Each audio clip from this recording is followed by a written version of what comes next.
kasus bunuh diri anak pelajar di Garut tidak sesederhana seperti yang kita kira. Variabelnya sangat banyak, dan untuk membuktikan seluruh latar belakang dan variabel-variabel yang menjadi problem sehingga terjadi bunuh diri, maka ada dua hal yang kami lakukan. Yang pertama adalah kepala sekolahnya dinonaktifkan dulu untuk memudahkan melakukan investigatif. Yang kedua, tim investigatif dibentuk, terdiri dari 1. Inspektorat Provinsi Jawa Barat, 2. Badan Kepegawaian Provinsi Jawa Barat, yang ketiga unsur kepolisian, yang keempat unsur psikolog yang nanti akan bekerja mengungkap dari seluruh problematika yang terjadi sehingga kita bisa mengambil solusi-solusi ke depan. Untuk itu mohon dukungannya, semoga langkah-langkah kami bisa menjawab seluruh kegelisahan publik yang terjadi saat ini. Sudah ada proses komunikasi mengenai persoalan ini, dan kami juga sudah membawa tim Inspektorat Jenderal dari Kementerian Pendidikan untuk bisa menelaah persoalan ini lebih utuh. Dan tadi ada permintaan dari keluarga agar semua pihak untuk menahan diri beropini supaya tidak memperburuk suasana, supaya kita juga menghormati suasana juga pihak keluarga. Jajaran Satuan Reserse Kriminal atau Satreskrim Polres Garut, Jawa Barat masih mendalami kasus bunuh diri yang dilakukan oleh salah seorang pelajar SMA di Garut yang diduga merupakan korban perundungan atau bullying. Korban mengakhiri nyawanya dengan bunuh diri di rumah orang tuanya pada hari Senin 14 Juli lalu. Satreskrim Polres Garut pun menurunkan tim Inafis untuk melakukan olah tempat kejadian perkara atau olah TKP untuk kepentingan penyelidikan. Polres Garut juga telah memeriksa sebanyak 6 orang saksi, baik dari guru kelas, siswa, hingga pihak sekolah. Kita sudah melakukan wawancara atau pemeriksaan terhadap wali kelas, kemudian guru BK, kemudian teman-teman sekelasnya, ya termasuk wakil ketua dan bendaharanya. Nah, juga kita berkoordinasi dengan UPT PPA Kabupaten Garut, bahwa yang mana yang bersangkutan atau anak korban ini pernah datang ke UPT PPA bersama dengan tim cepat tangkap itu, kemudian dilakukan pemeriksaan oleh unit psikolog. Kasat Reskrim Polres Garut AKP juga prihatin juga mengatakan pihaknya masih menunggu hasil pendalaman mengenai motif bunuh diri yang dilakukan oleh siswa tersebut. Dari Garut, Jawa Barat, Ii Solihin, iNews melaporkan. Bupati Garut Abdus Syakur Amin mengatakan kasus siswa SMA melakukan bunuh diri menjadi atensi Pemkab Garut. Pihaknya memastikan pencegahan perundungan akan jadi fokus utama. Pemirsa, mengakhiri hidup bukanlah jalan keluar dari masalah dan jangan ditiru. Hari bahasa kejadian kakak ditarik kerah acuk teh. Awalnya kumaha eta teh? Awalnya makan nuju ngerjakeun di bangku. Nah, tiba-tiba di piwarang ieu kapayun lah gitu. Sauran. Udah mohon sauran, disamperkeun. Terus pas kapayun teh tiba-tiba ditarik di payun di tengah kelas gitu. Payunan teh. Di kelas eta teh. Di kelas. Seueur jam ningali berarti. Seueur. Tapi nu batur caralik we. Caralik. Jangan we emang ngahaja meureun. Jadi ngaringali we sekelas teh. Terus sebelum ditemukan meninggal dunia, Ibunda PN, siswa kelas 10 SMA Negeri di Garut, Jawa Barat sempat mengunggah cerita di media sosial. Unggahan terkait perubahan perilaku anaknya yang diduga dirundung teman-temannya di sekolah.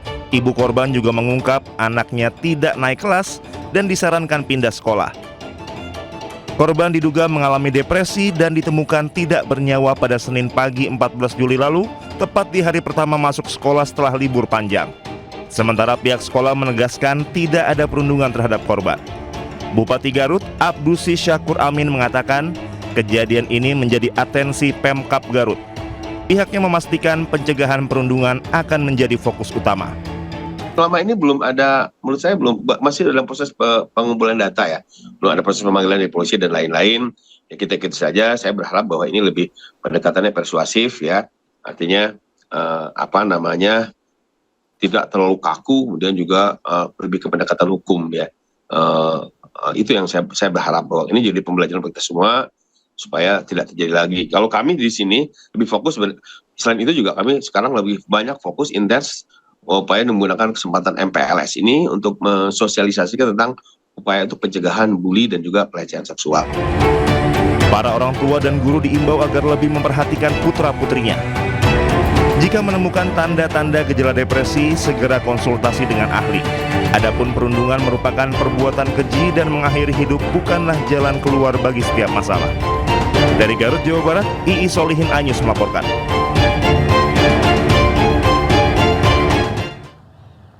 Pemirsa, Gubernur Jawa Barat Deddy Mulyadi menonaktifkan Kepala Sekolah SMA Negeri 6 Garut atas dugaan perundungan di sekolah.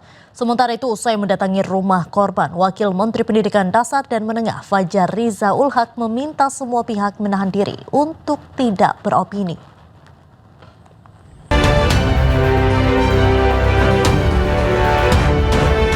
Selamat sore pemirsa, demikian tadi berita pilihan Anyus Sore bersama saya Diandra Mukni. Kita awali Anyus Sore hari ini dengan informasi.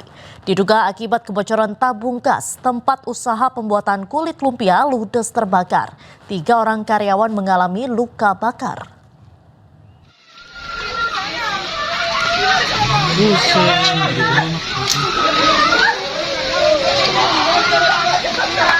Kebakaran melanda sebuah rumah yang dijadikan tempat usaha pembuatan kulit lumpia di Jalan Tanjung Pura Pegadungan, Kalideres, Jakarta Barat. Tugas tiba di lokasi bersama 6 unit mobil pemadam dan 30 orang personil. Mereka dibantu warga langsung melakukan upaya pemadaman. Kebakaran diduga akibat kebocoran tabung gas saat produksi kulit lumpia. Ini rumah tinggal yang disewakan untuk produksi kulit lumpia. Penyebab kebakaran diduga dari kebocoran gas dan api tiba-tiba menyala untuk menyambar mesin produksi. Untuk armada tempur, pompa unit pompa 6 unit sumber air ada 2 unit. Akibat kebakaran ini, 4 orang karyawan langsung dilarikan ke rumah sakit. Tidak ada korban jiwa akibat peristiwa ini, namun kerugian ditaksir mencapai ratusan juta rupiah. Dari Jakarta, Miftahul Gani, iNews melaporkan. Beralih ke kasus lain pemirsa, Polda Jabar terus menyelidiki sindikat penjualan bayi internasional. Dari tersangka yang telah ditangkap memiliki peranan masing-masing.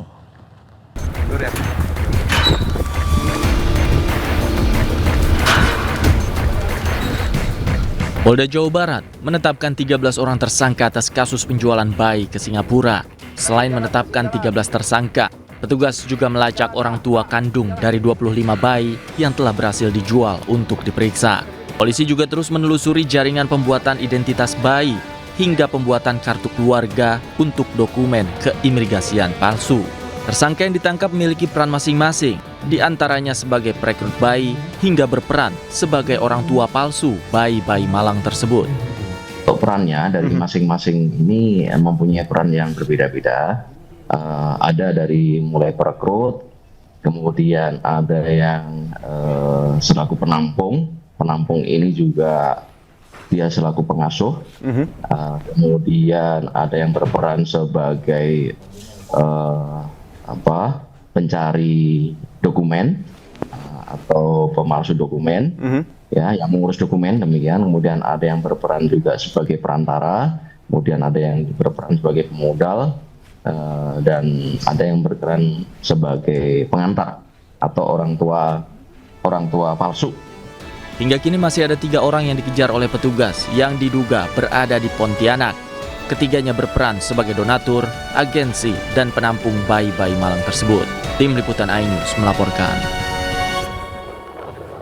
Sebelumnya, Direktorat Reserse Kriminal Umum Polda Jawa Barat menangkap 13 orang wanita yang terlibat dalam kasus penjualan manusia atau human trafficking. 6 bayi yang hendak dijual ke Singapura berhasil diselamatkan oleh petugas. Maskernya buka aja, Bang.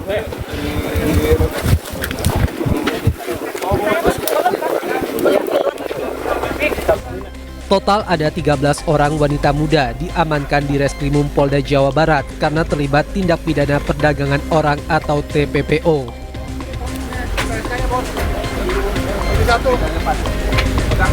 Tersangka SH atau SLH beserta rekan-rekannya selanjutnya digelandang untuk pemeriksaan. Saat penggerebekan ini, polisi juga menyelamatkan 6 balita, di mana 5 balita dari Pontianak, Kalimantan Barat, dan 1 balita dari wilayah Tangerang.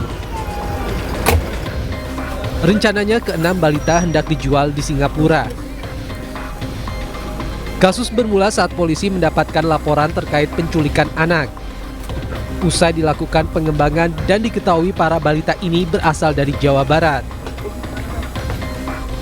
Polisi menambahkan, para tersangka memiliki peran yang berbeda, antara lain sebagai perekrut awal, perawat, dan bertransaksi. Bahkan mereka pun telah melakukan transaksi dengan para pihak orang tua yang berencana menjual anaknya, bahkan yang masih dalam kandungan. Saat ini polisi masih berkoordinasi dengan Interpol untuk melacak jaringan penjualan bayi di Singapura. Dari Bandung, Jawa Barat, Mujib Prayitno, iNews melaporkan. Pemirsa, Direktur RSUD Linggajati Kabupaten Kuningan, Jawa Barat dinonaktifkan buntut meninggalnya seorang bayi yang diduga tidak ditangani selama 2 hari pada Juni lalu. Sementara itu, Gubernur Jawa Barat Deddy Mulyadi mengatakan akan memberhentikan Direktur Rumah Sakit jika terbukti lalai. 2 hari dianggurinnya, posisi ketuban udah banyak, ini udah banyak. Dokter sama sekali nggak datang? Dokter sama sekali nggak datang. Pasangan suami istri Andi dan Irmawati asal Kuningan, Jawa Barat ini harus menerima kenyataan pahit. Setelah bayi yang dinanti sejak 7 tahun lahir dengan keadaan tak bernyawa pada bulan Juni yang lalu. Peristiwa bermula saat istri yang mengalami kontraksi dibawa ke RSUD Linggajati setelah mendapatkan rujukan dari seorang bidan desa lantaran cairan ketuban telah pecah. Alih-alih mendapat penanganan di IGD RSUD Linggajati, pasien justru tidak tertangani selama 2 hari dengan alasan dokter kandungan tidak bisa dihubungi. Dokter 2 hari dianggurinnya, posisi ketuban udah banyak, ini udah banyak. Dokter sama sekali nggak datang? Dokter sama sekali nggak datang. Keterangan dari bidannya, dokternya tidak bisa dihubungin. Oke, siap-siap. Tapi dari pihak rumah sakit sudah mencoba menghubungi dokter. Udah menghubungi dokter. Setelah 1 bulan berlalu, perjalanan pasangan Andi dan Irmawati dalam mencari keadilan mulai menemukan harapan. Berbagai desakan dari masyarakat agar kasus kelalaian diusut tuntas juga disuarakan pengacara kondang Hotman Paris. Hotman meminta Gubernur Jawa Barat Deddy Mulyadi merespon isu tersebut. Menanggapi berbagai desakan, Deddy Mulyadi menyebut akan mendalami dugaan kelalaian tersebut. Deddy Mulyadi menegaskan nantinya jika terbukti lalai, pihaknya akan merekomendasikan pemberhentian terhadap Direktur RSUD Linggajati ke Bupati Kuningan. Halo Bapak Gubernur Jawa Barat. Itu dokter kandungan di Rumah Sakit Linggajati Kuningan, Cirebon, dan direksinya harus dicopot semuanya. Masa 2 hari pasien sudah pecah ketuban, airnya sudah mengalir ke lantai, dokter kandungannya dihubungi tidak datang, alasannya saya hanya baru sekali ditelepon. Mungkin Pak tanggapan dari Bapak ini. Tapi kalau gini aja, kalau memang itu kesalahan fatal, maka saya akan memberikan rekomendasi pada Bupati untuk melakukan tindakan-tindakan yang cepat dan tepat, termasuk pemberhentian. Sementara itu Bupati Kuningan Dian Rahmat Yanuar sebelumnya juga telah menonaktifkan Direktur RSUD Linggajati Edi Syarif. Ya, tadi kenapa dilakukan penonaktifan supaya terjadi netralitas dan tidak terjadi intervensi dari pimpinan barangkali ya, alasannya supaya itu dan supaya tim ini bisa independen tanpa ada tekanan dari pihak internal. Sebelumnya, pasangan Andi dan Irmawati juga membawa kasus ini ke ranah hukum. Keduanya melaporkan dugaan kelalaian RSUD Linggajati ke Polres Kuningan. Dari Kabupaten Kuningan, Jawa Barat, Tim Liputan iNews melaporkan.